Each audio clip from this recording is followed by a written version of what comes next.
আজ ১৬ই ডিসেম্বর, বাঙালি জাতির মহান বিজয় দিবস। ১৯৭১ সালের এই দিনে পাক হানাদার বাহিনীর আত্মসমর্পণের পর প্রতি বছর ১৬ই ডিসেম্বর বিশেষভাবে পালিত হয়। এবারের বিজয় দিবস নিয়ে মঙ্গলবার ১৬ই ডিসেম্বর সকালে ফেসবুকে একটি পোস্ট দিয়েছেন ভারতের প্রধানমন্ত্রী নরেন্দ্র মোদী। পোস্টে মুক্তিযুদ্ধকে ভারতের যুদ্ধ বলে দাবি করেন মোদী।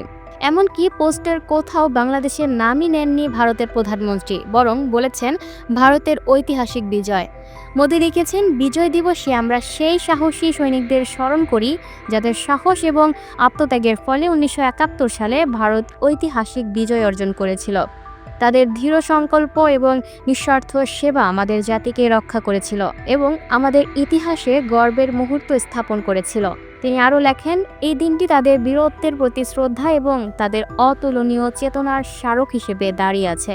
তাদের বীরত্ব ভারতীয়দের প্রজন্মের পর প্রজন্ম অনুপ্রাণিত করে।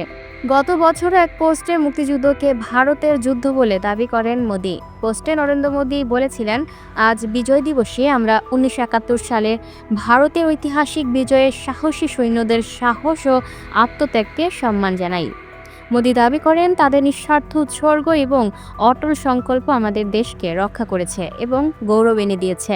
ভারতের প্রধানমন্ত্রী আরও লিখেছেন, এই দিনটি তাদের অসাধারণ বীরত্ব এবং তাদের অদম্য চেতনার প্রতি শ্রদ্ধাঞ্জলি। তাদের আত্মত্যাগ চিরকাল প্রজন্মকে অনুপ্রাণিত করবে এবং আমাদের দেশের ইতিহাসে গভীরভাবে গাঁথা থাকবে। ১৯৫২ সালের মহান ভাষা আন্দোলনের মধ্য দিয়ে শুরু হওয়া বাংলাদেশ প্রতিষ্ঠার লড়াই ১৯৭১ সালে এসে পূর্ণাঙ্গ রূপ পায়। যথাযোগ্য মর্যাদায় দিবসটি পালনে জাতীয় পর্যায়ে নেওয়া হয়েছে নানা কর্মসূচি।